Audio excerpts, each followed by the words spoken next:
Agora vamos ler aqui o texto sugerido pelo professor de penal, Ressocialização e Controle Social, uma abordagem crítica da reintegração social do sentenciado. Alessandro Barata. A reforma dos sistemas penitenciários que vimos na metade dos anos 70 deu-se sob influência da ressocialização ou do tratamento reeducativo ressocializador, como fim último da pena. Ao mesmo tempo, como é de conhecimento, a esperança dos especialistas na possibilidade de utilizar o cárcere como lugar e meio de ressocialização foi se perdendo quase completamente. Isso devido em parte aos resultados de pesquisas empíricas que apontaram dificuldades estruturais e aos escassos resultados que a instituição carcerária apresenta quanto à reabilitação. Uma outra razão seria as transformações ocorridas na prisão e na sociedade, nos anos posteriores à reforma. O surgimento do terrorismo e a reação do Estado para enfrentar esse fenômeno determinaram em vários países europeus modificações no regime carcerário e na política de uso das prisões que, com propriedade, levam o nome de contra-reformas. Elas têm alcançado negativamente os aspectos mais inovadores das reformas, aqueles que devem assegurar a abertura das prisões à sociedade, licenças, trabalhos externos, regime aberto. As contra-reformas incidiram de tal forma sobre as reformas que tornaram inoperantes os instrumentos que deveriam facilitar a integração social do sentenciado. A criação do presídio de segurança máxima no curso da luta contra o terrorismo tem significado, pelo menos para um setor das instituições carcerárias, a renúncia explícita dos objetivos de ressocialização e a reafirmação da função da prisão. Sempre teve e continua tendo a de depósito de indivíduos isolados do resto da sociedade, neutralizados em sua capacidade de causar mal a ela. A crise do welfare state, que se espalhou em todo o mundo ocidental entre os anos 70 e 80, suprimiu boa parte da base material dos recursos econômicos destinados a sustentar uma política prisional de ressocialização efetiva. Hoje assistimos em muitos países, nos Estados Unidos, por exemplo, uma mudança no discurso oficial sobre a prisão de prevenção especial positiva, ressocialização, para a prevenção especial negativa, neutralização, incapacitação.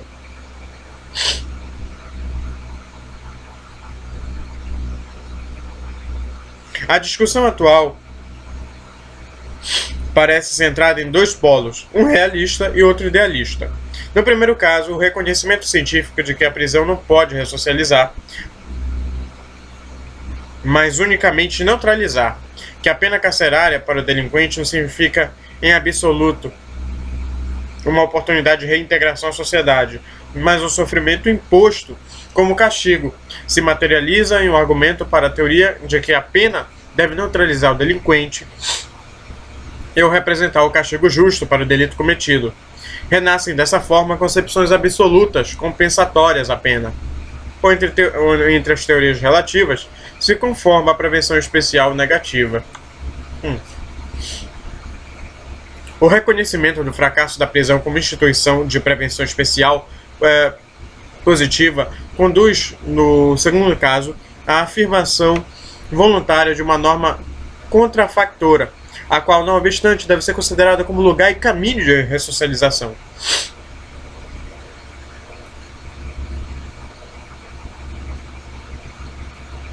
Nesses dois extremos, nos quais se polariza hoje a teoria penal, perpetram-se dois equívocos iguais e contraditórios entre si.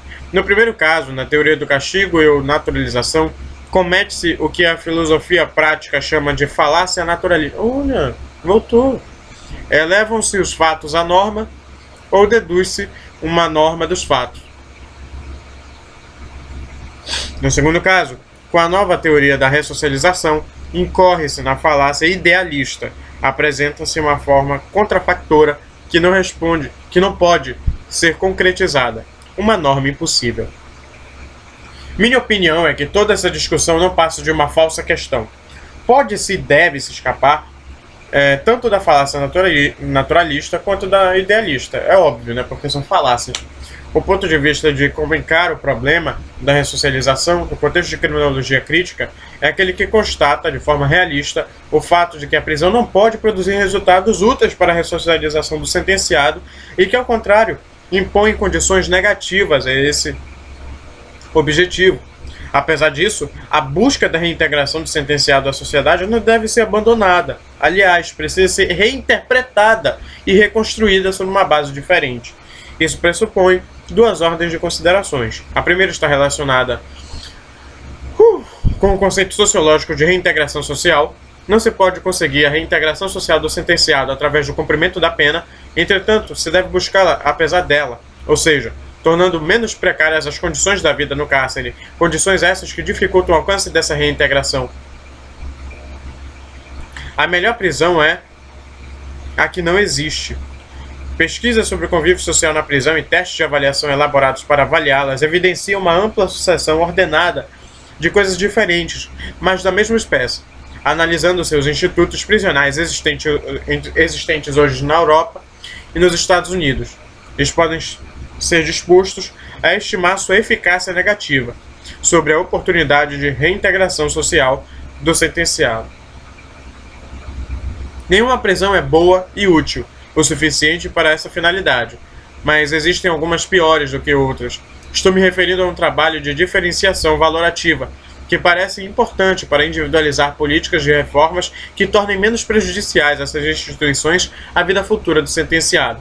Qualquer iniciativa que torne menos dolorosas e danosas a vida na prisão, ainda que ela seja para guardar o preso, deve ser encarada com seriedade quando for realmente inspirada no interesse pelos direitos e destino das pessoas detidas, e provenha de uma mudança radical e humanista, e não de um reformismo tecnocrático cuja finalidade e funções são a de legitimar, através de quaisquer melhoras, o conjunto do sistema prisional. Todo reformismo possui seus limites e não se incorpora à instituição carcerária. Uma estratégia para minorar o sofrimento a curto e médio prazos é a libertadora a longo prazo. Para uma política de reintegração social dos autores de delitos, o objetivo imediato não é apenas uma prisão melhor, mas também e sobretudo menos cárcere. Precisamos considerar seriamente uma drástica redução da pena, bem como atingir ao mesmo tempo o máximo progresso das possibilidades já existentes do regime carcerário aberto e da real prática e realização dos direitos dos apenados à educação, ao trabalho e à assistência social.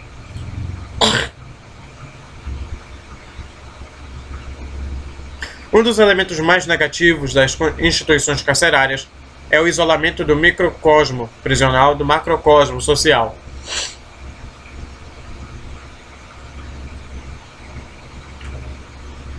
A questão é mais ampla e se relaciona com a concepção de reintegração social, conceito que decididamente preferimos aos de ressocialização e tratamento.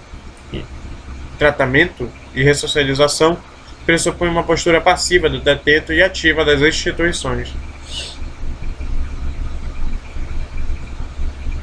Os muros da prisão representam uma barreira violenta que separa a sociedade de uma parte de seus próprios problemas e conflitos. Reintegração social do condenado significa a transformação da sociedade que necessita reassumir sua parte de responsabilidade dos problemas e conflitos em que se encontra segregada na prisão. Para a maior parte dos presos, oriunda de um processo secundário de marginalização que intervém no processo primário. Grupos sociais já marginalizados, excluídos da sociedade ativa por causa dos mecanismos de mercado que regulam o mundo do trabalho. A segunda ordem de considerações está relacionada com o entendimento jurídico da reintegração social do preso. Não só existem chances de sucesso, como sequer a legitimidade jurídica para um trabalho de tratamento de ressocialização. Ressociabilização, se pensada como dominação do preso. O detento não é visto como sujeito, mas objeto passível de ações externas a ele. O sistema prisional deve aos presos uma série de benefícios que vão desde instrução, inclusive profissional, até assistência médica e psicológica, para proporcionar-lhes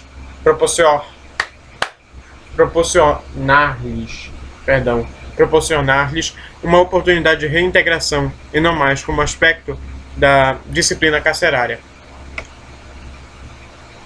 Redefinir os conceitos tradicionais de tratamento e ressocialização, Implementação de estratégias e práticas eficazes de efetiva descarceralização, objetivando que se concretize as condições culturais e políticas que permitam à sociedade livrar-se da necessidade da prisão.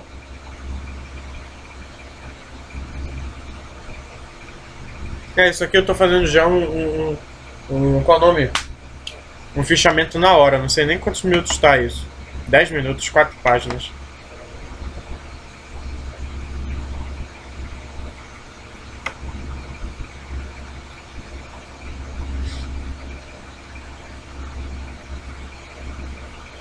O que ele pede aqui, concomitantemente, uma aplicação coerente do princípio da independência funcional da pena, disciplina e reintegração. Semelhança funcional entre programas dirigidos a sentenciados e ex-sentenciados e os orientados ao ambiente e estrutura. Aqui tá meio coisado aqui, não dá para entender direitinho, mas se você ler tudo, sem problema. Presunção de normalidades do preso. Ele vive uma outra realidade, então você tem que pensar como melhorar a realidade dele, porque a sua realidade, obviamente, não é a mesma que a dele.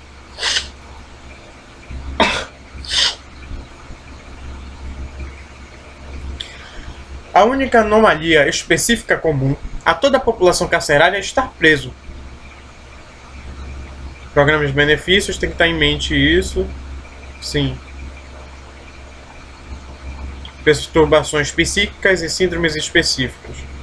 Lá é sinistro mesmo. Exclusividade do critério objetivo da conduta na determinação do nível disciplinar e a concessão do benefício de redução de pena e a semi-liberdade.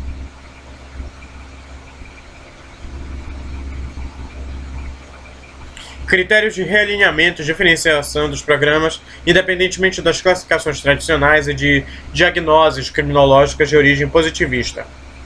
Ultrapassando critérios tradicionais, a diagnose criminológica e de classificação dos sentenciados, os critérios de seleção e realinhamento devem orientar-se por 4 objetivos: facilitar a interação do apenado com a família e sua comunidade, reduzir as assimetrias nas relações entre detidos, tendo em conta a força relativa do contrato social e de sua vulnerabilidade física e psíquica, otimizar as relações pessoais com o intuito de melhorar o clima social da prisão e de obter espaços amplos de solução coletiva de conflitos e problemas que evitem soluções violentas e autodestrutivas, e possibilitar uma diferenciação racional dos programas e benefícios baseados nas suas necessidades e demandas.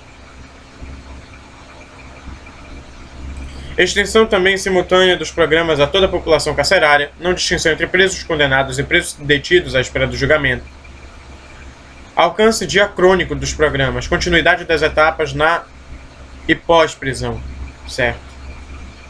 Relações simétricas das funções, reciprocidade e rotação das funções, da anamnésia criminal, anamnésia social. Peraí, o que é anamnésia? Essa aí é nova, gostei. Anamnésia. Que isso, por favor. Lembrança pouco precisa. Reminiscência, recordação. Eu tenho essas coisas. Muito lembrança imprecisa. Ai. Isso não é algo bom, não. Não vai pensando que é algo bom, não. É verdade.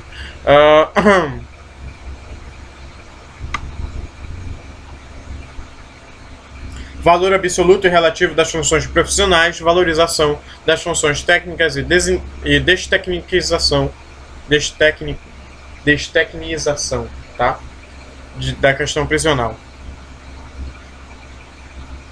Destecnização. Que brincadeira, né? Destecnificação significa, então, algo que é compatível com os reconhecimentos, com o reconhecimento das funções técnicas. Se vincula à multiplicação das funções profissionais e não profissionais requeridas pela estratégia de reintegração social, aqui proposta, e expansão potencialmente universal das competências e dos atores na realidade dessa estratégia.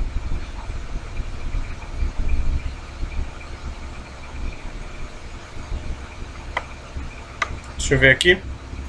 Se a definirmos nos termos que lhes são próprios e em função dos homens dentro e fora da prisão, ficará claro que não se pode resolver a questão carcerária aprisionando pessoas, conservando o cárcere como instituição fechada, porque o lugar da solução do problema carcerário é e diz respeito a toda a sociedade.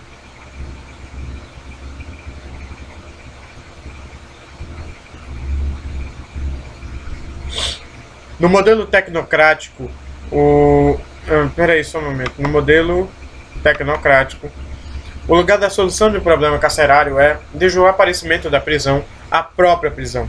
Seus instrumentos seguem sendo com as melhoras de última hora as técnicas tradicionais da disciplina e do tratamento, nas que a função de ressocialização é sempre sacrificada ou instrumentalizada em favor da ordem interna e da segurança externa. Conhecemos a inconsistência dessa solução, que depende também da forma de definir o problema em função da instituição, em detrimento dos homens, como acontece sempre no modelo tecnocrático.